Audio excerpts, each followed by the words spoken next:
So coming up with the plot of the show and the storyline, where did you guys come up with it? Did you take some past experiences from your childhood and incorporated it into the pilot episode? Where did it all come to be?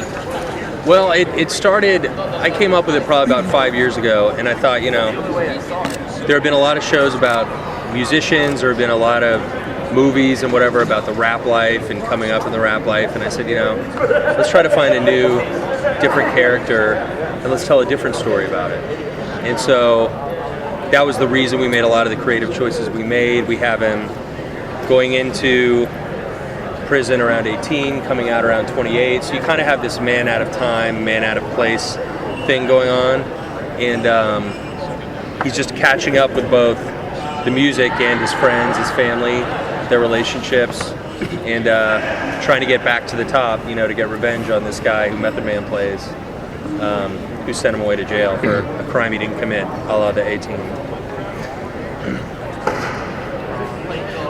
Coming up with the art style, were you trying to make it something your own, or did you want it to be a mix of my favorite shows with sort of my flair? As far as the art, I didn't have a whole lot to do with it. Floyd County, who's our animation house, obviously did Archer.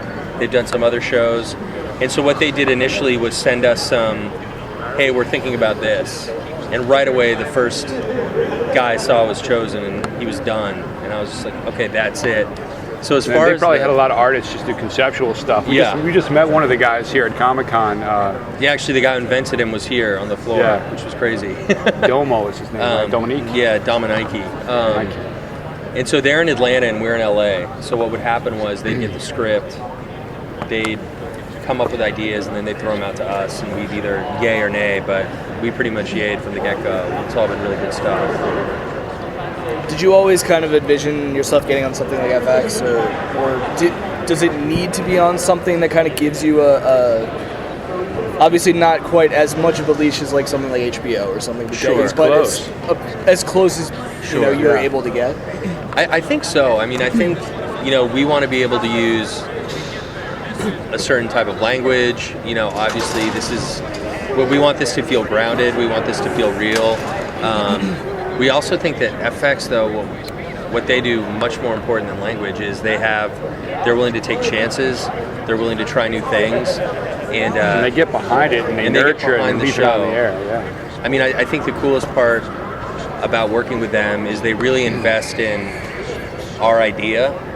I think in some places it's okay, we'll make a show and we'll put it out, whereas FX from the get-go is, what do you want to do? Okay, cool, we believe in that.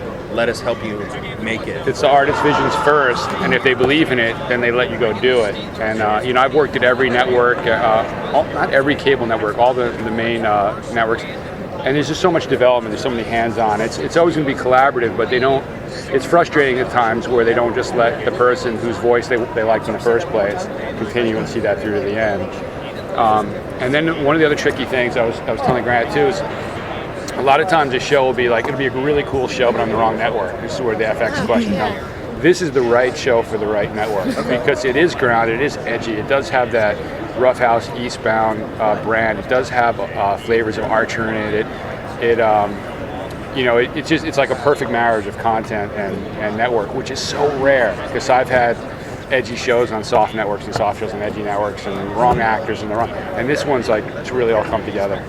You mentioned it has influences of Archer and Eastbound, and I would say in many ways there are some similarities between Kenny Powers and Sterling Archer. Do you see Chozen, the character, falling into that type of that personality?